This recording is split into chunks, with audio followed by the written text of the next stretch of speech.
Good evening, Trinidad and Tobago. Welcome to One on One. I'm Nirad Tewarie. Tonight I'm joined by cultural historian Dr. Ken Parmasad. Welcome, Dr. Parmasad. Thank you very much.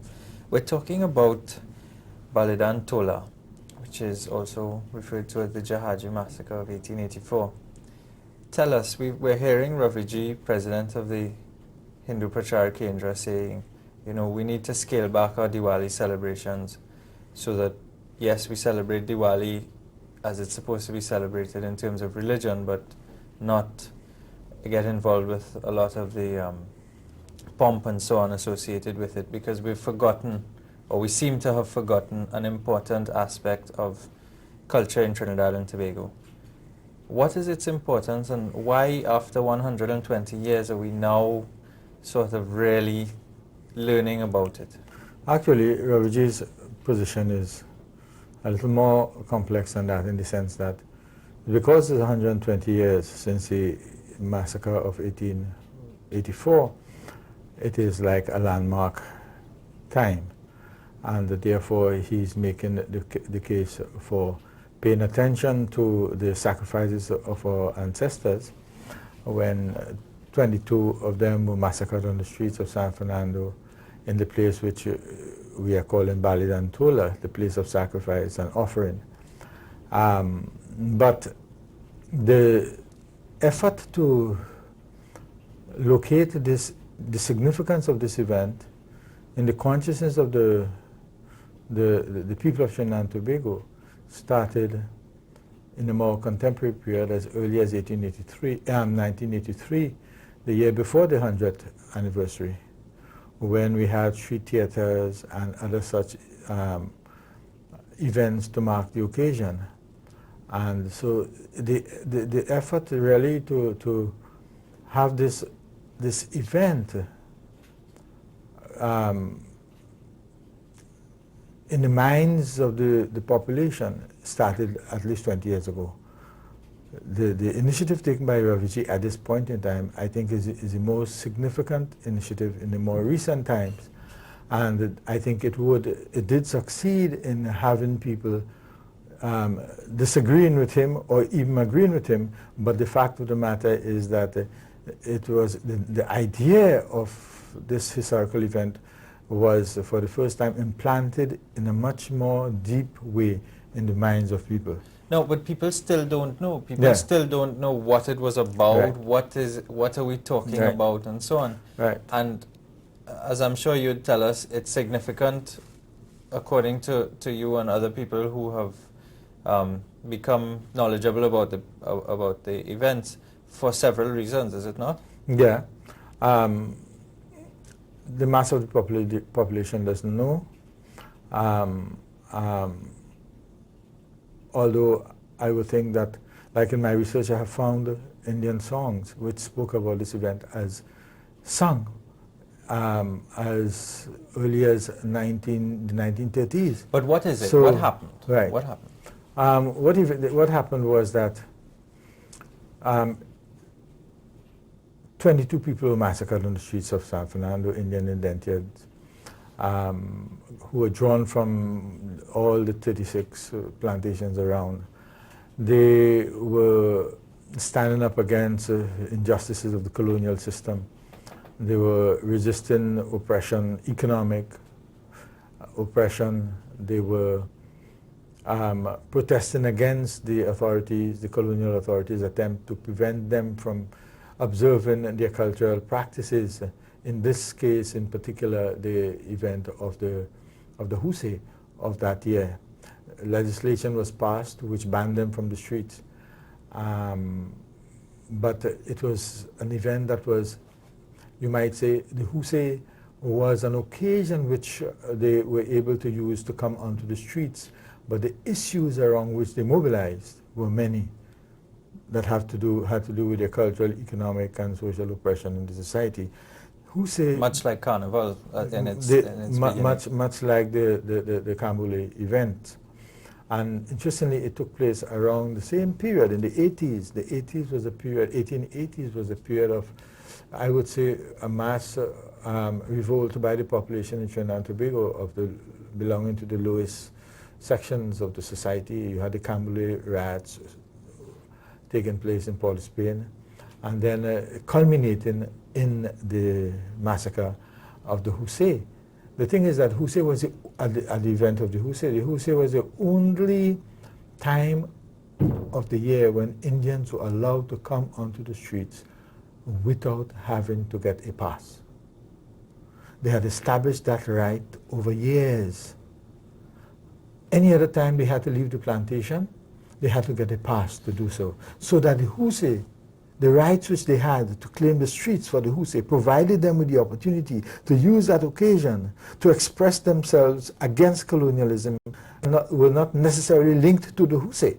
Now, it's interesting you say Indians and not Muslims, because from what I understand of Balidan Tola, Hindus and Muslims, men and women, adults and children, were killed. Well, men, the evidence is that males were the ones who were killed, because they placed themselves in the front of the procession. Knowing that there would be a confrontation. Knowing that there would be a confrontation, and so on. So the men from various estates came together, occupied the front ranks. The women were placed in the back. Children with the women were kept at the back. And the confrontation took place. It took place at 2 points in San Fernando. One at the Monipo area where we are referring to the Balidan Tola, and another at the crossing in San Fernando, not far from the savannah, the plain field they have there, right? The crossing in San Fernando. Another confrontation took place there. In all, 22 people were massacred. And Hindus, Muslims, in fact, it was more an Indian event than a religious event in that sense, because, like I said, Hosay was the occasion which allowed them to come onto the streets to express their discontentment. Because that's the only day they could have come without getting permission to so do. So what happened? Give us a sort of a blow-by-blow. All right, the colonial authority, all right. So sugar was in crisis. Strikes were taking place on the plantations for many years. Violence on the plantations were erupting. Managers were beaten. And one manager was killed by Indians. Resistance is growing on the plantation. Sugar is in crisis. The colonial authorities, recognizing that this can flow onto the streets, they passed a law. They legislated banning the Hosay from the streets.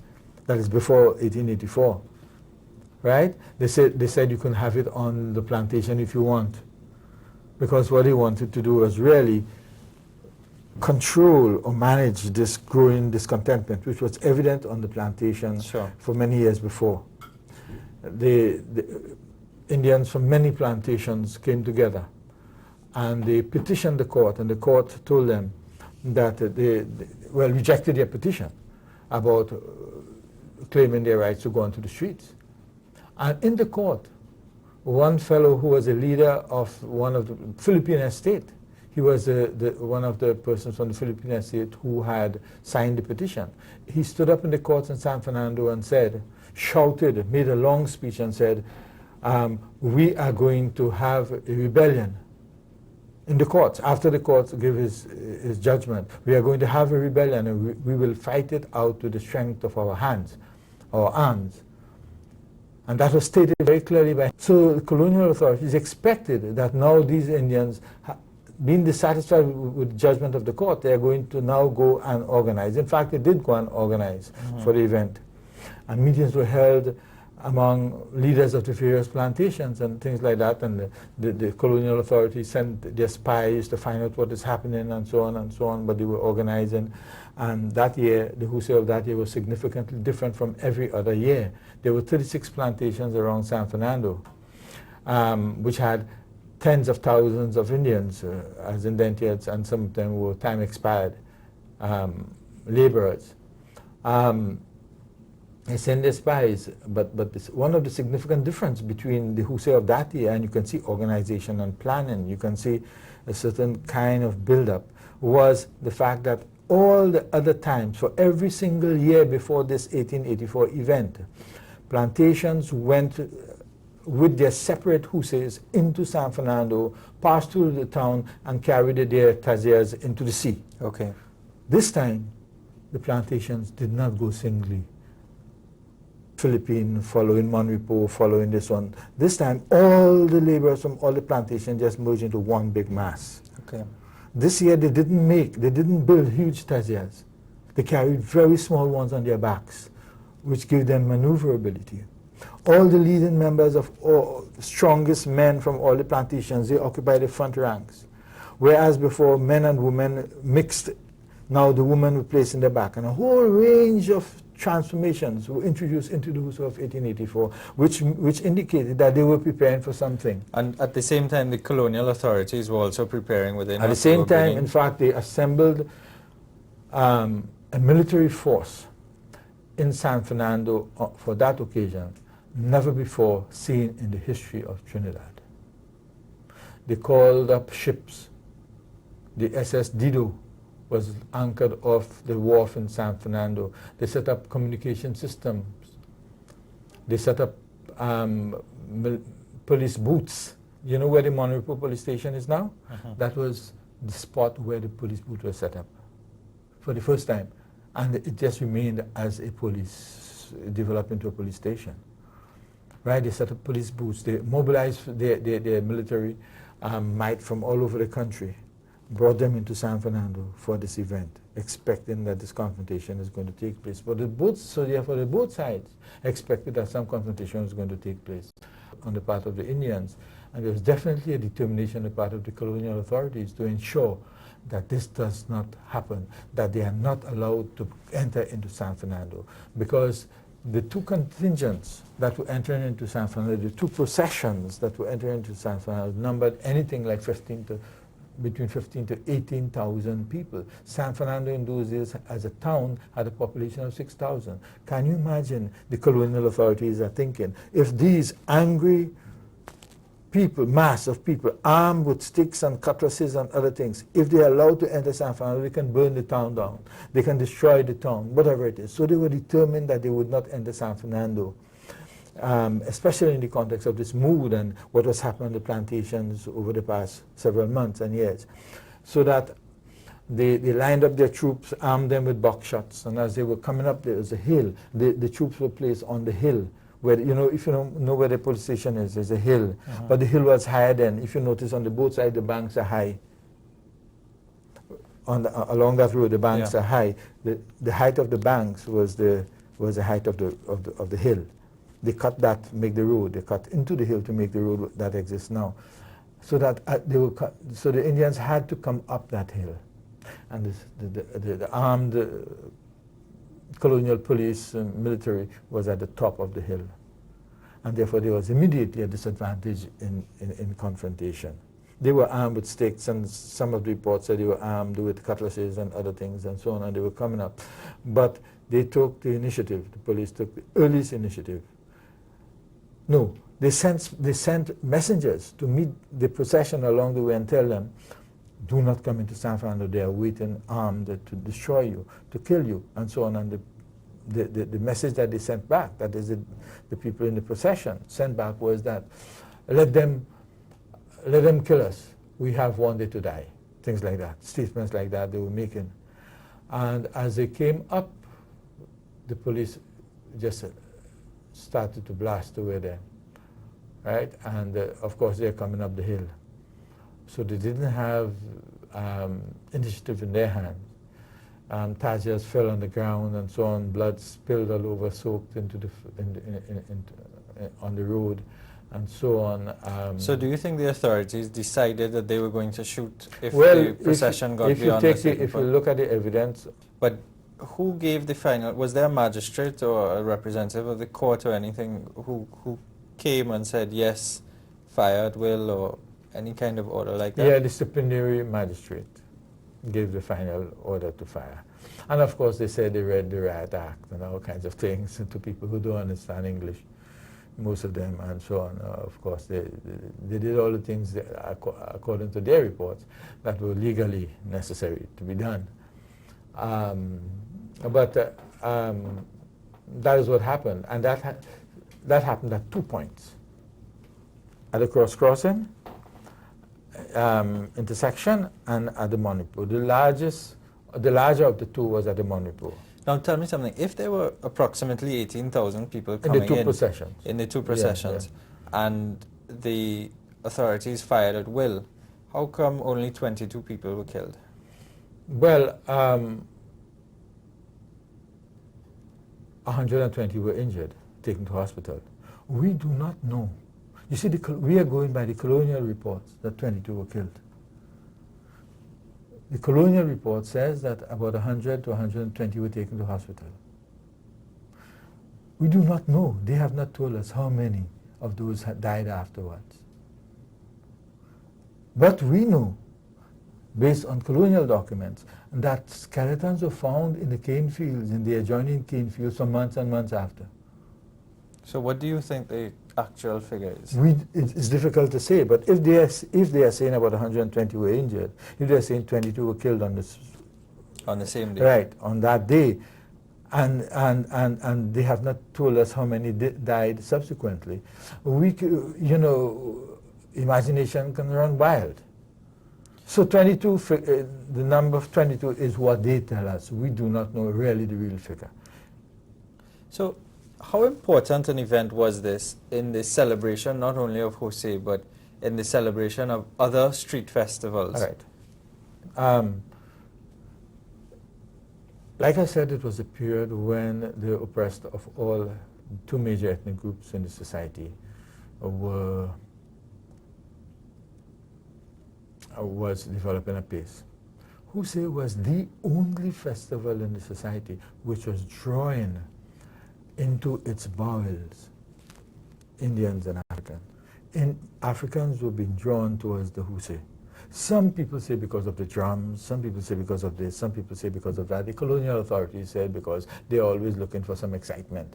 But we don't have to take all these things. The fact is that the Hosay provided the opportunity for unity amongst the two major oppressed groups in the society. Right? In fact, there is evidence that during the Hosay of 1884, Indians left. It's an interesting story. I'll tell you quickly. The police at the barricade is saying that they noticed a drunken Indian leaving and walking and past them and looking and as though he was drunk, intoxicated with ganja, is what the police said, and so on. And he went into San Fernando. And then they noticed some time afterwards, he is walking quite soberly, going back into the procession, right? Now, based on talk that you pick up in oral research, because there is no documentation of this, Indians sent messengers into San Fernando during the event to mobilize the lower class blacks in the town, to tell them what is happening and so on. Because the colonial authorities, when they fired and they said they looked back, they noticed about 200 blacks at their backs who, in fact, and they felt that they were sandwiched between these thousands of Indians and blacks at the back, at their back, and they are given that as one of the reasons why they fired so quickly. Because they felt that they were sandwiched between the blacks from the towns. In the document they refer to as the roughs of the town, and the mass of Indians coming. So that the Hosay event was increasingly becoming a concern for the for the colonial authorities, because it was drawing the oppressed from among the Indians and blacks. And they felt that they must put an end to it, right? This is why the legislation that they passed before, that I tell you, that was petitioned in the court, the legislation said no Hindus must take part. This is a Muslim religious festival. No blacks must take part. And a leader of an estate which organizes can only be a Muslim. So you can see in the way in which they are framing the legislation, they want, in fact, division, because they fear the growing unity that was developing at the base. Now, I noticed that a committee has been set up, and one of the primary objectives is to seek an apology from the UK. At least that's what's being reported. Is that practical? Well, Let me put it this way. It is practical in the sense that it is something that can be attempted. You know, you could put that into practice, write petitions to the Sure. and so on and things like that. As to whether or not that is realizable is a different question. The thing is, however, all that helps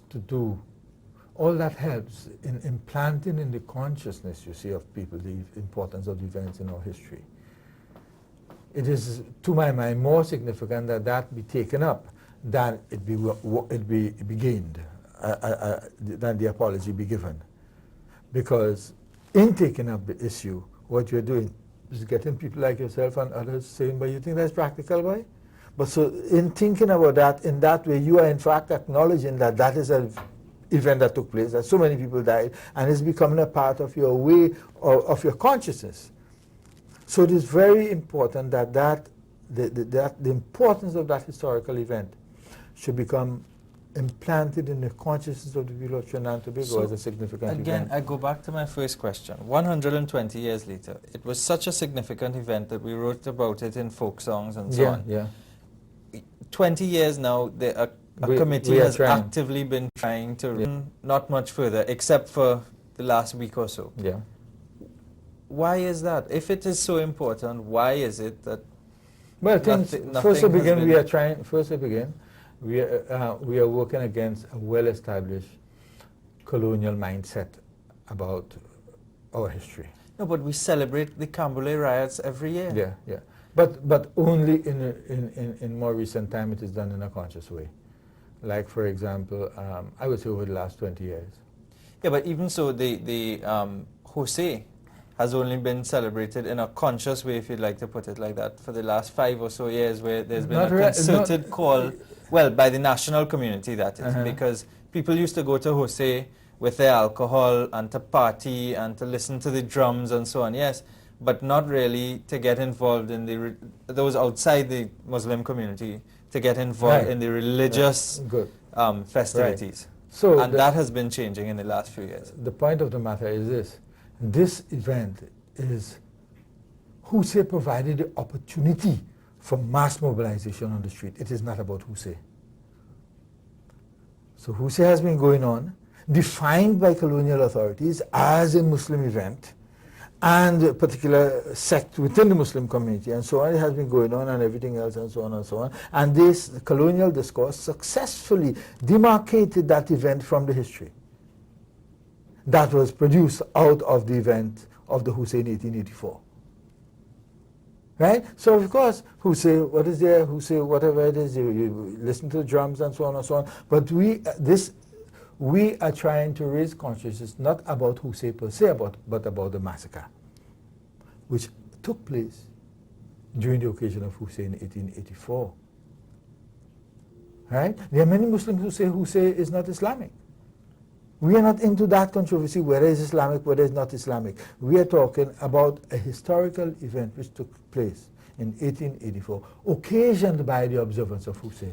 But why has the national community not recognized its importance? Well, there are all kinds of reasons. I'm saying we are working against an extensive and well, deeply rooted colonial mindset in the way in which we look at ourselves, in the way in which we look at our history. You know, you'll read history of Trinidad and Tobago written by several people, and there's not a mention of the most significant event of resistance in the period which took place, where so many people were massacred in the entire period, right through slavery up to 1937. Some people would argue that the Cambule riots are equally as important. No, it's equally important, but we're talking about death. We're talking about sacrifice of we're talking about martyrdom. We're talking about people who were just massacred. The Cambule event was an event of resistance, and that needs to be acknowledged. So what should be done now, in your opinion? Well, I think the most important thing is taking place right now. In a sense, this is the qualitative difference between our efforts from the 80s up to now. The qualitative difference is that now, I think it is the idea, the notion of that history, of that pain, of that suffering and sacrifice has been implanted in the minds of people. Publicly acknowledge the initiative of Raviji in so doing. I was involved since the 80s, but it is now I can see that there's a qualitative change in terms of the way in which it is generating discussion, debate, agreement and disagreement, and so on and so on and so on and so on in the minds of the people. Will there be some kind of memorial? Are you planning to publish anything? Yeah, publishing is there. We are also hoping that we can establish, well, that was on the agenda since the 80s, some kind of monument, at least in one spot, where most of the, but I would argue for the two places where the confrontation took place, some kind of monument. It should be a part of the syllabus of the schools. In the schools, this event, because we have to sensitize the new generation so that they will understand and that people, that the benefits they enjoy today were won or gained not by colonialism offering us things on a platter, but people gave lives and shed blood for whatever we have today. I mean, you know, it was such a significant event. So I would think that we are at the stage of consciousness building right now. And after that, everything else will flow. Somebody asked me, are you going to ask for a national holiday? As far as I'm concerned, national holidays are acknowledged after they become rooted, after the events or the practices relating to the events become rooted in the popular minds of the people and in their practices.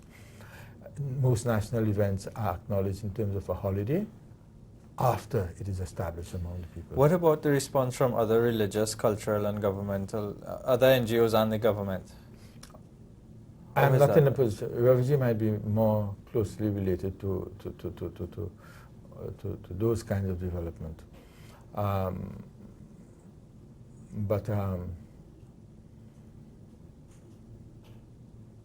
I think it would be initially back and forth, yes and no, I support or I don't support and so on. But that is very important, a very important stage for us to go, because it means that we have advanced from ignoring it. To have people take position on it is very important. That is a very important stage, because nobody even thought before that they need even to take a position on it. So this is the qualitative difference. It will take time. I mean, 20 years we have been active, but it will reach there. I have no doubt about it. Okay, Dr. Parmasad, cultural historian, thank you so much for your time. It's been a pleasure. Thank you. I was happy to be here. Okay. Thank you, Trinidad and Tobago, for viewing. I'm Nirad Tewarie saying have a happy and holy Diwali and a great weekend.